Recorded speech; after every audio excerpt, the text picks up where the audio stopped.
Hello everyone, माझ्या चॅनलमध्ये तुमचं स्वागत आहे। कसे आहात तुम्ही सगळे? मजेत ना? आता मी सकाळचा नाश्ता बनवणार आहे। तर रोजच्या नाश्त्याला जेवणाला काय बनवायचं हा सगळ्यात मोठा प्रश्न असतो सगळ्या लेडीजला।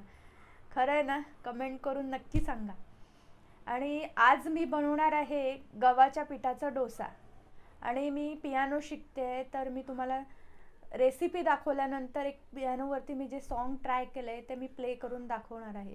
तर व्लॉग शेवटपर्यंत नक्की बघा। तर मग आता आपण पहिले गव्हाच्या पिठाचा डोसा बनवूयात।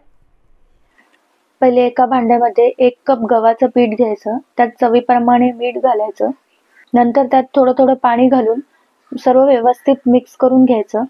जास्ती पातळ नाही आणि जास्ती घट्टही नाही, अशी कन्सिस्टन्सी असायला हवी। झाकण लावून हे पीठ थोडा वेळ तसंच ठेवून द्यायचं। नंतर एका पॅन मध्ये थोडं तेल घेऊन गरम करून घ्यायचं, नंतर त्यात अर्धा चमचा मोहरी घालायची। नंतर मोहरी तडतडली की त्यात 1 चमचा उडदाची डाळ, 1 चमचा चणा डाळ घालून रंग बदलेपर्यंत थोडं परतवून घ्यायचं। हिरव्या मिरच्यांचे तुकडे घालायचे, तुम्हाला जेवढं तिखट हवं असेल त्या प्रमाणात तुम्ही घालू शकता। नंतर त्यात घालायचा आहे 1 मीडियम साईजचा बारीक चिरलेला कांदा। कांदा थोडा फ्राय करून घ्यायचा। कांदा फ्राय झाल्यानंतर त्यात 1 छोटा चमचा किसलेला आलं घालायचं। त्याचा 1 मीडियम साईजचा बारीक चिरलेला टोमॅटो, त्यात पाव चमचा मीठ घालून थोडा वेळ सर्व परतवून घ्यायचं। तयार झालेली भाजी गव्हाच्या पिठामध्ये घालून त्यात थोडी बारीक चिरलेली कोथिंबीर घालायची आणि सर्व व्यवस्थित मिक्स करून घ्यायचं। नंतर तव्याला थोडं तेल लावून तवा गरम करून घ्यायचा।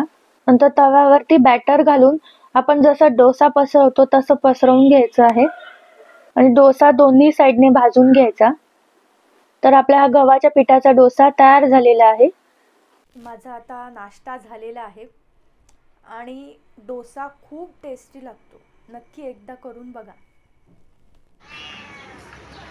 मांजर बघा कशी ओरडते खालून। आता तिला मी दूध देऊन येते आणि मग तुम्हाला पियानोवरती सॉन्ग प्ले करून दाखवते।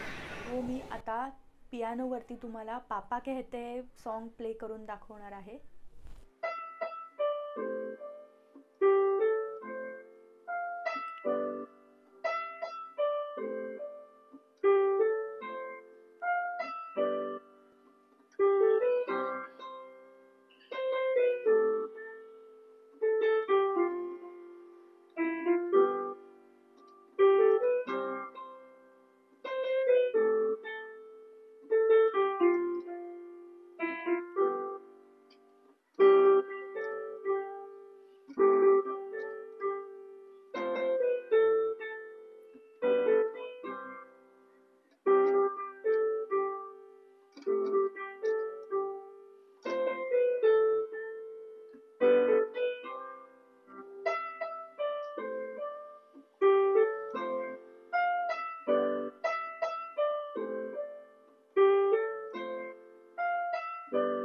हा व्लॉग इथेच आपण थांबूयात।